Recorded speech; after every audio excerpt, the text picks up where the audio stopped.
Let us begin this week with both pride and urgency. Pride in the results we delivered and urgency in the standards we must continue to uphold. I commend all PNP personnel across the country for your sustained efforts in our campaign against illegal drugs, smuggling, hoarding, profiteering, and oil pilferage. At a time when energy security remains a concern, our coordination with the Department of Energy is critical. We are called to ensure uninterrupted access to essential resources by protecting supply, preventing abuse, and safeguarding the public from those who seek to exploit moments of vulnerability. Sa pamamagitan ng ating pagtutulungan, na ipapakita natin na ang kapulisan ay tunay na katuwang ng sambayanan sa pagprotekta sa kanilang kabuhayan at kinabukasan. We must also confront issues that strikes at the very core of our institutional values. The reported maltreatment of the Philippine National Police Academy involving fourth-class cadets demands swift, transparent, and uncompromising action. Any act that causes harm, demeans dignity, or distort the true meaning of discipline has no place in the Philippine National Police. Walang puwang ang hazing sa ating organisasyon at sisiguraduhin natin na sino man ang lumabag sa utos na ito ay mananagot.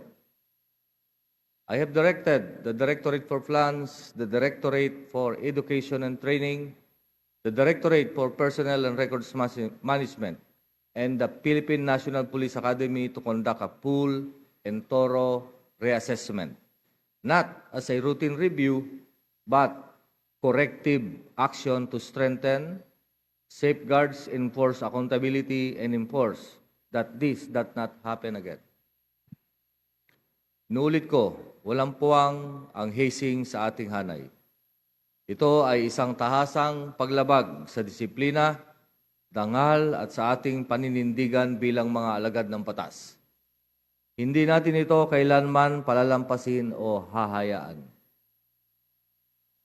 On a more positive note, we recognize the early gains of our Safer Cities initiatives, which we have rolled out in Metro Manila as part of our intensified efforts to secure urban communities. Thousands of ordinances violations have already been addressed in close coordination with local government units as well as barangays. This reflects not only stronger enforcement, but also a growing culture of discipline and shared responsibility among our citizens. Through increased police visibility, that is in schools, transport hubs, commercial areas, and other places of convergence, we send the clear message that your police are present. They are present.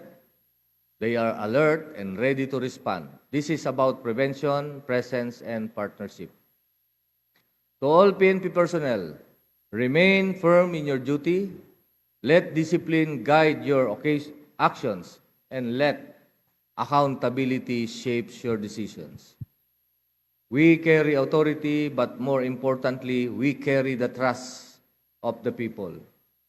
Ang tiwala ng mamamayan ay hindi hinihingi. Ito ay pinapatunayan araw-araw.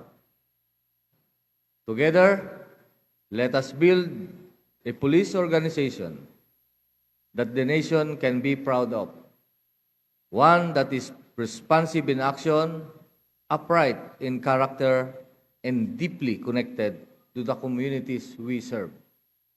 This is the core of our mission and the path we must all uphold. A bagong PNP para sa bagong Pilipinas. Serbisyong mabilis, tapat at nararamdaman.